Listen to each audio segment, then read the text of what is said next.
Rich dad poor dad రచయిత Robert Kiyosaki మళ్ళీ పెద్ద హెచ్చరిక ఇచ్చారు. Biggest crash in history starting అంటూ ప్రపంచ మార్కెట్లో టెన్షన్ పెంచేశారు.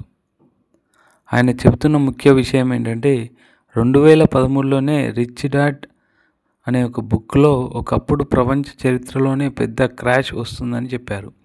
ఇప్పుడు ఆ క్రాష్ మొదలైందని ఈరోజైతే ఎక్స్లో ట్వీట్ చేయడం జరిగింది. ప్రపంచ మార్కెట్లు ఎందుకు పడుతున్నాయంటే అమెరికా మార్కెట్ ఇప్పటికే బలహీనంగా ఉంది.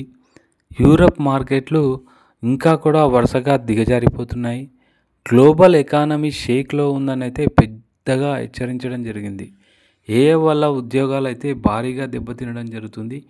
కియోసకి మాటలు చెప్పడం ఏంటంటే AI will wipe out jobs, అంటే లక్షల్లో ఉద్యోగాలు పోతాయని, ఉద్యోగాలు క్రాష్ అయితే ఆఫీసులు, కంపెనీలు, హౌసింగ్ మార్కెట్ అన్నీ కూడా క్రాష్ అవుతాయి అనేసి అయితే ఏఐ డామినేషన్ ఎఫెక్ట్ అయితే చెప్పడం జరిగింది.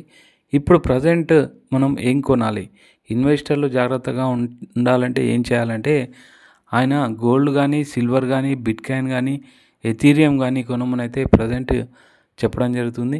ఇందులో కూడా స్పష్టంగా చెప్పారు silver is the best and safest asset అని. సిల్వర్ గురించి ఆయన ప్రిడిక్షన్ పెద్ద షాకింగ్ అనే చెప్పాలి. ప్రస్తుతం సిల్వర్ ధర $50, అతి త్వరలో 70 చేరుతుందని, 2026లో $200 వరకు కూడా చేరుతుందని చెప్పడం జరిగింది. చివరికి కియోసకి మాటలు అయితే బాగా వైరల్ అవుతున్నాయి. Millions will lose everything but if you are prepared this crash will make you richer అనేసి, అంటే తయారుగా ఉన్నవారు ఈ క్రాష్ ఒక పెద్ద అవకాశం, తయారుగా లేని వాళ్ళకు మాత్రం పెద్ద విపత్తు అయితే చెప్పడం జరిగింది. సో రాబర్ట్ కియోసకి ఒక ట్వీట్ ఈరోజు చేశారు. అదైతే ప్రపంచ ఇన్వెస్టర్లను కానీ, మార్కెట్లను కానీ ఆలోచింపజేసే విధంగా అయితే ఉందని చెప్పాలి.